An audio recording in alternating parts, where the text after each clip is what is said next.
Hi friends, चलिए देखते हैं ये आर्ट ऑफ टीचिंग का कुछ क्वेश्चंस हैं। ये आर्ट ऑफ टीचिंग का कुछ इम्पोर्टेंट क्वेश्चन है जो सबको काम आने वाला है। ठीक है, तो चलिए देखते हैं क्या है। फर्स्ट क्वेश्चन है शिक्षण क्या है? शिक्षण अधिक्रिया है ना।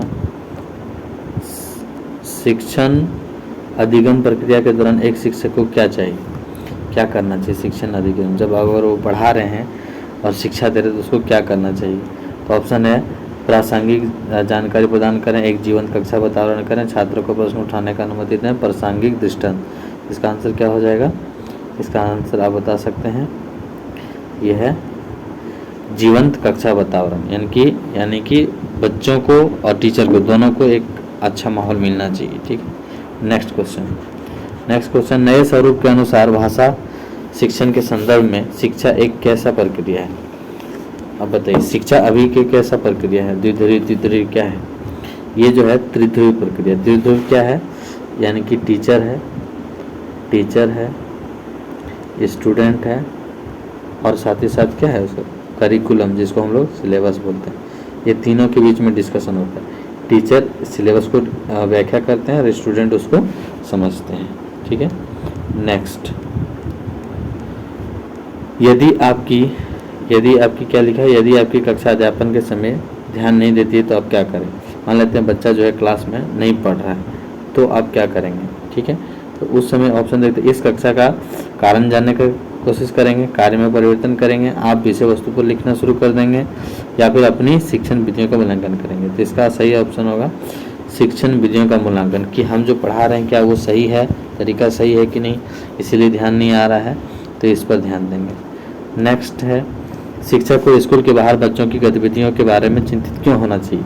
तो क्यों चिंतित होना चाहिए कि बच्चे अक्सर स्कूल के बाहर गतिविधियों में रुचि लेते हैं, बुराई आदत सीखते हैं, माता पिता के अलावा अन्य को गतिविधियों पर नज़र रखनी चाहिए, या बच्चे स्कूल के बाहर अनुभवों से भी सीखते हैं।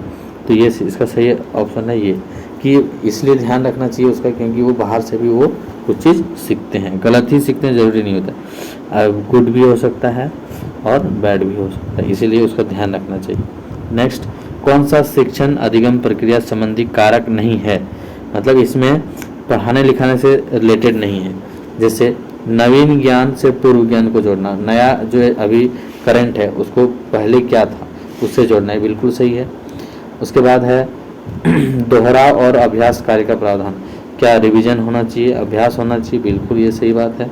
उसके बाद विषय वस्तु की प्रकृति है ना, कि सब्जेक्ट हार्ड है या इजी, ठीक है, या इस पर ज़्यादा पर मैटर नहीं होता कि सब्जेक्ट इजी है कि हार्ड, बस समझाया जाए तो अच्छा है। तो पुनर्बलन ये जरूर है। रिइंफोर्समेंट क्या होता है? मनोबल को बढ़ाना है। ठीक है, मनोबल को बढ़ाना है, बच्चा जो है किस तरह से उसको अधिक से अधिक अचीव कर पाए, यानी कि ये भी सही है। तो इसका सही ऑप्शन क्या हो जाएगा आंसर? विषय की प्रकृति। चलिए नेक्स्ट क्वेश्चन, निम्नलिखित में से कौन सी शिक्षण अधिगम प्रक्रिया विशेषता नहीं है? ये जो है इसका क्वालिटी नहीं है पढ़ाने लिखाने का, टीचिंग का। तो कौन है? अधिगम की प्रक्रिया सरल और जटिल की ओर बढ़ती है, अधिगम तत्परता परीक्षण निर्देशन, देखिए समस्या समाधान के कौशल, अधिगम की आंतरिक स्थितियों की अंग। यहाँ पर हम लोग देखेंगे कि सारा ऑप्शन सही है, ठीक है, लेकिन इनमें से कोई नहीं है। ठीक है, यहाँ पे इनमें से इसका आंसर कोई नहीं हो जाएगा क्योंकि यहाँ पर विशेषता नहीं है ना, ये क्वालिटी नहीं है। तो देखिए ये ईजी से सरल जटिल क्यों जाता है? बिल्कुल होता है। क्या उसमें हम लोग मोटिवेशन देते हैं, प्रेरणा देते हैं? बिल्कुल देते हैं। समस्या समाधान करते हैं? बिल्कुल करते हैं। तो ये हमारा पार्ट है। ठीक है, चलिए नेक्स्ट क्वेश्चन, एक अध्यापिका शिक्षण अधिगम प्रक्रिया में विद्यार्थियों को सहपाठियों से अंतक्रिया कराकर सहारा देकर अध्यापन कराती है। यह शिक्षण अधिगम की प्रक्रिया किस पर आधारित है? देखिए टीचर क्या करते हैं, टीचर जो है स्टूडेंट को हेल्प करते हैं, ठीक है, अंतक्रिया कराते हैं, हेल्प करते हैं, सहारा देते हैं और फिर पढ़ाते हैं। तो क्या ये इस प्रक्रिया को क्या बोलते हैं? इसका नाम जो है वो हम डायरेक्ट आंसर पे आते हैं। इसका नाम जो है क्या है? ले वार्गस सामाजिक सांस्कृतिक सिद्धांत। ठीक है, समाज में रहना है, उसको संस्कृति भी सिखाना है। नेक्स्ट जो है शिक्षण अधिगम प्रक्रिया में निम्नलिखित में से कौन सा कार्य पहले किया जाता है? सबसे पहला काम क्या होता है? उद्देश्यों का निर्धारण, कि आप क्या उद्देश्य बना रहे हैं, ठीक है, तब ना पढ़ाइएगा।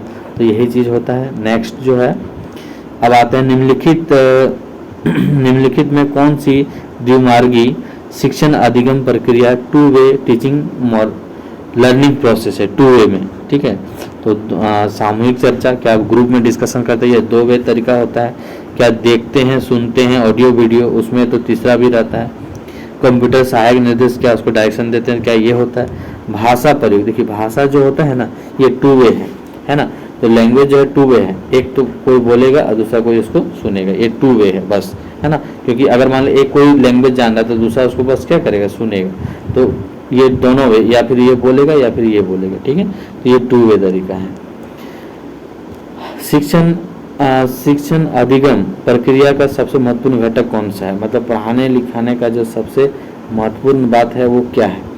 क्या सबसे महत्वपूर्ण पाठ्यक्रम होता है, क्या सबसे महत्वपूर्ण कक्षा वातावरण होता है।